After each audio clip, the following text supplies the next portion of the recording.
Are differences a good or a bad thing? Because we're different, must we end up in conflict with each other? And how do we manage our differences so that everybody benefits? Now, we've known since we were kids that we're different. Differences of colour, age, ability, viewpoints, humour. And maybe we've also learnt, as we're going through life, that the differences need not get in the way. That the differences can be our strength. And some of my pals today are very, very different to me. And that's why we're good pals, because that difference is there. So we can celebrate the difference. Now, can we do that even if the differences are dramatic?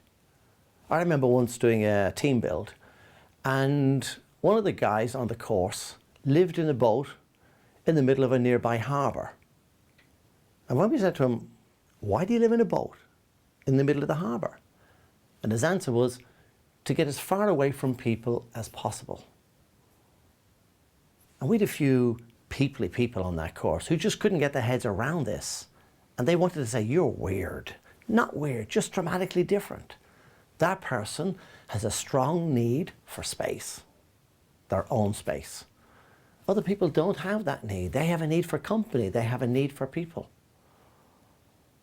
If I'm driving up the motorway and the person beside me says, Shay, do you want to stop for a cup of coffee? I do a quick check inside. Do I want a cup of coffee? No, thanks.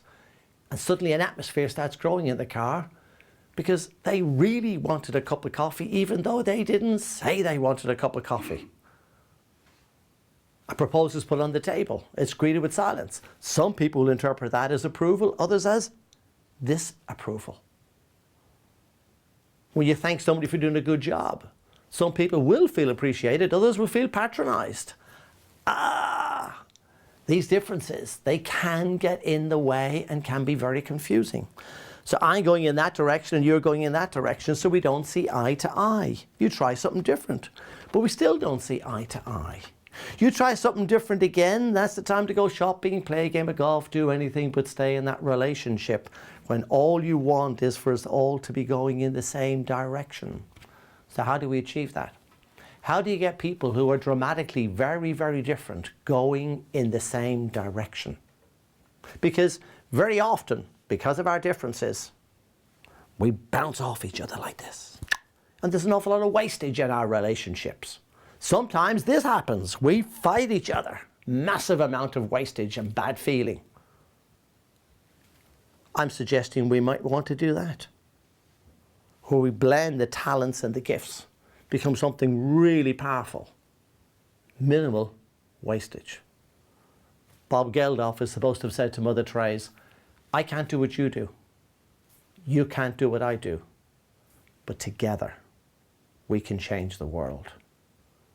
I can't do what you do. You can't do what I do.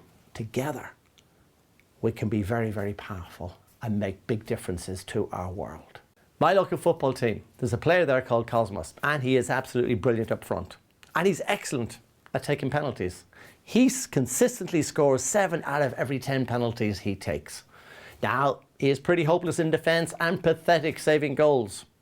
Now, you might want to say, you have a weakness here. To overcome this weakness, we need you to practice saving goals. Is that really a good use of Cosmos' skill and time? Of course not. What might be far better and more effective is to get him practicing taking penalties, so his average goes up from 7 out of 10 to 9 out of 10. So that's another way of looking at it. Helping people to become great at what they're good at, rather than criticizing them for what they can't do or are not designed to do.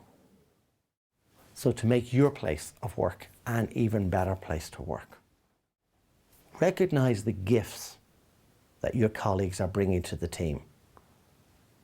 And rather than criticize anybody for what they can't do, you might want to help them to become great at what they're good at.